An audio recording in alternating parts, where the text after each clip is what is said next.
달은 해와 함께 시간의 흐름을 가늠하는 중요한 기준이 됩니다. 밤하늘을 밝게 하는 달에 관해서 살펴보겠습니다. 반갑습니다. 셋단자 707강입니다. 오늘은 달월자를 기준으로 하는 5개 한자를 셋단자로 해석해 보겠습니다. 먼저 중심자로 사용될 달월자입니다. 달월자는 달을 의미하는 것이죠. 이 달월자는 달의 모습을 형성하였습니다. 점점 보름달로 차오르는 초승달의 모습을 형성한 것이죠. 이렇게 초승달의 모습을 형성한 글자가 달월자입니다. 점점 보름달로 차오르는 과정 속에서 이 초승달의 모습을 형성한 글자가 달월자입니다.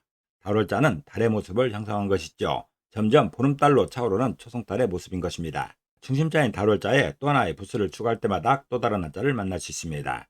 이것이 바로 세트 한자입니다. 첫 번째 관련자는 밝을 랑자입니다. 밝을 랑자는 밝다는 의미가 있죠. 밝다라는 것은 느낌이 환하고 산뜻한 것을 말하고 있습니다. 이 밝을 랑자는 어질량자와 달월자로 구성되었죠. 그 중에 어질량자는 어질다는 뜻이 있습니다. 좋다라는 뜻이지요. 달월자는 달을 의미하고 또 부수로 사용될 때 종종 몸육자의 대용어로서 몸을 의미하기도 합니다. 그래서 밝을 랑자는 어진 몸은 밝다고 표현하고 있습니다. 다시 말해서 몸이 건강하고 좋은 상태라면 유쾌하고 활달하다는 것이죠. 몸이 찌뿌둥하면 기분이 좋을 수가 없습니다. 몸이 찌뿌둥하면, 몸이 아프면 여러모로 불편하지요. 그렇지만 몸이 건강하고 좋은 상태라면 이렇게 어린아이들처럼 유쾌하고 활달합니다. 이런 상황을 밝다라고 설명하는 것이죠. 밝을 랑자는 어진 몸은 밝다 표현하고 있습니다. 다시 말해서 몸이 건강하고 좋은 상태라면 유쾌하고 활달하다는 것이죠. 사용 단어로서는 내윤유랑이 있습니다. 내윤유랑은 오구 광택은 안에서 함축된 것과 밖으로 나타난 것이란 뜻으로서 인물의 재덕을 형용하는 말입니다. 안팎으로 좋다라는 그런 뜻이죠. 또 명랑이나 낭보라 할 때 밝을 랑자를 사용하고 있습니다. 두 번째 관련자는 있을 유자입니다. 있을 유자는 있다라는 것이죠. 존재를 말하고 있습니다. 이 있을 유자는 한일자와 삐친 별자와 달월자로 구성되었죠. 그 중에 한일자는 숫자 하나를 의미하는데 지금처럼 글자 상단에 한일자가 위치하고 있으면 하늘로 해석합니다. 삐친 별자는 삐침이죠. 비롯되다로 해석합니다. 그리고 달월자는 달을 의미하고 어떤 때는 몸육자의 대용어로서 몸을 의미하기도 합니다. 이번 경우에는 몸을 의미하고 있습니다. 그래서 있을 유자는 하늘에서 비롯된 몸이 있다라고 표현하고 있습니다. 다시 말해서 몸은 하늘의 가호로 존재하게 된다는 그런 설명인 것이죠. 우리들은 대체로 건강하게 오래 살고 싶어 합니다. 그래서 건강관리를 많이 하죠. 그렇지만 어떤 사람들은 우리의 생명이 하늘에 달려있다고 믿는 사람들이 많습니다. 저도 그렇습니다. 옛날에는 더 그랬습니다.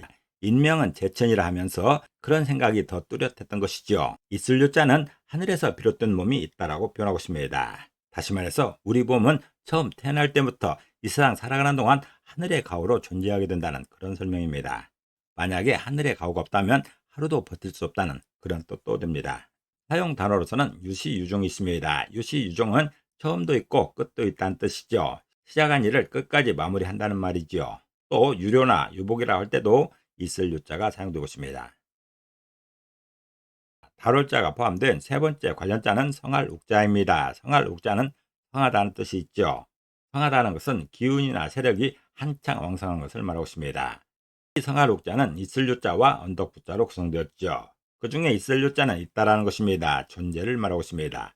언덕부자는 언덕을 말하는 것이죠. 그래서 성할욱자는 언덕에 있어서 성하다 표현하고 있습니다. 다시 말해서 골짜기에 있는 군사들보다 언덕을 차지한 군사가 성하다는 그런 설명입니다. 한자는 많은 경우에 전쟁 상황을 비유하고 있습니다. 이 글자도 전쟁 상황을 비유하고 있습니다. 군사가 서로 대치하고 있을 때 언덕을 차지한 군사와 그 아래 골짜기에 있는 군사들 간의 그 상황을 생각하면 간단할 것입니다. 언덕 아래 골짜기에 있는 군사들보다 언덕 위에 있는 군사들이 유리한 것이죠. 그 유리함을 성하다고 표현하고 있습니다. 성하록자는 언덕에 있어서 성하다 표현하고 있습니다. 다시 말해서 골짜기의 군사들보다 언덕을 차지한 군사가 성하다는 그런 설명입니다. 사용 단어로서는 우국청청이 있습니다. 우국청청은 향기가 높고 수목이 무성하여 푸른 빛깔이 썩 곱고 깨끗하다는 말입니다. 그리고 욱복이나 욱렬이라 할 때 성하록자가 사용되고 있습니다. 네 번째 관련자는 싫어할 염자입니다. 싫어할 염자는 싫어하다는 뜻이 있죠. 싫다라는 것은 마음에 들지 않는 것이죠. 이 싫어할 염자는 기스검자와 물릴 염자로 구성되었습니다. 그 중에 기스검자는 기슬기죠. 장애물을 말하고 있습니다. 물릴 염자는 물리다는 것입니다. 실증나는 것을 말하고 있습니다. 그래서 싫어할 염자는 기슭에서 물리면 싫다라 표현하고 있습니다. 다시 말해서 장애물에서 실증이 나면 더욱 하기 싫다라는 그런 설명입니다. 붓으로 사용되고 있는 물릴 염자를 한번 보겠습니다. 이 물릴 염자는 물리다는 뜻도 있고 실증나다는 뜻이 있죠. 물리다라는 것은 다시 대하기 싫을 만큼 몹시 실증이 난다는 뜻입니다. 이 물릴 염자는 해일자와 달월자와 개견자로 구성되었습니다. 그 중에 해일자는 해지어 낮을 의미하고 있습니다. 달월자는 달이지어 밤을 의미하고 있습니다. 개견자는 개를 의미하는 것이죠. 그래서 물릴 염자는 해와 달에서 활동하는 개는 물린다 표현하고 있습니다. 다시 말해서 밤이고 낮이고 구분 없이 지저대는 개는 실증난다는 그런 설명입니다. 요즘에는 애완견이나 반려견이나 하면서 개를 대하는 태도가 달라졌지만 옛날에는 대부분 집을 지키는 용도였습니다. 그런 역할이 개에게 주어진 가장 중요한 임무였던 것이죠. 그런 개가 낮이고 밤이고 정신없이 지저대면 그거는 실증날 일입니다. 그렇게 해서는 안 되는 것이죠. 문제 상황에서만 지저대야 되는데 아침이고 저녁이고 할 것 없이 아무 때나 지저대면 그 개에게 실증난다는 그런 설명입니다. 물릴 염자는 해와 달에서 활동하는 개는 물린다 표현하고 있습니다. 다시 말해서 낮이고 밤이고 구분 없이 지저대는 개는 실증난다는 그런 설명인 것이죠. 그런 물릴 염자에 기스검자가 포함된 글자가 싫어할 염자입니다. 그래서 싫어할 염자는 기슭에서 물리면 싫다라 표현하고 있습니다. 다시 말해서 장애물에서 실증이 나면 더욱 하기 싫다라는 것이죠. 그렇지 않아도 하기 싫은데 장애물까지 만나면 더욱 하기 싫다는 그런 설명입니다. 어떡할까 고민하고 있습니다. 이렇게 고민하고 있는 와중에 어떤 장애물까지 생긴다면 더욱 싫어한다는 그런 설명인 것이죠. 사용 단어로서는 병불염사라는 말이 있습니다. 병불염사는 병사를 운용할 때 적을 속이는 것도 싫어하지 않는다는 뜻으로서 전쟁에서는 속임수도 꺼리지 않는단 말입니다. 항상 전쟁에서 진정성을 가지고 할 수는 없는 것이죠. 속임수도 다반사라는 그런 설명입니다. 그리고 염증이나 염세를 할 때 싫어할 염자가 사용되고 있습니다. 달월자가 포함된 다섯 번째 관련자는 누를 앞자입니다. 누를 앞자는 누르다는 뜻이 있죠. 억압하는 것을 말하고 있습니다. 누르다라는 것은 마음대로 행동하지 못하도록 규제를 가하는 것입니다. 이 누를 앞자는 싫어할 염자와 흑토자로 구성되었죠. 그 중에 싫어할 염자는 싫어하다는 뜻이 있고 흑토자는 흙입니다. 땅을 의미하고 있습니다. 그래서 누를 앞자는 흙이 싫어하도록 누른다 표현하고 있습니다. 다시 말해서 흙을 밟아서 누르게 되면 파종이 어려워 농부가 싫어하는 것이죠.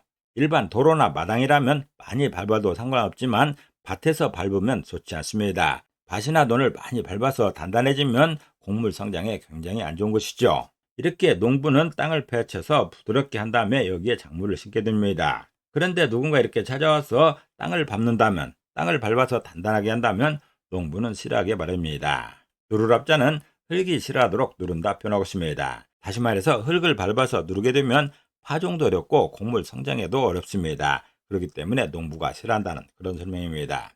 사용 단어로서는 태산암난이 있습니다. 태산암난은 큰 산이 알을 누른다는 뜻이죠. 큰 위험의 힘으로써 여지없이 누름을 이루는 말입니다. 그리고 탄압이나 압박이랄 때 누르랍자가 사용되고 있습니다.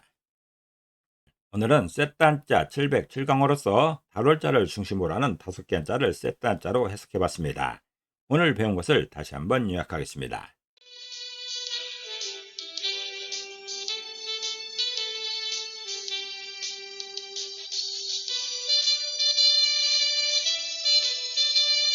오늘도 평안을 기도합니다. 감사합니다.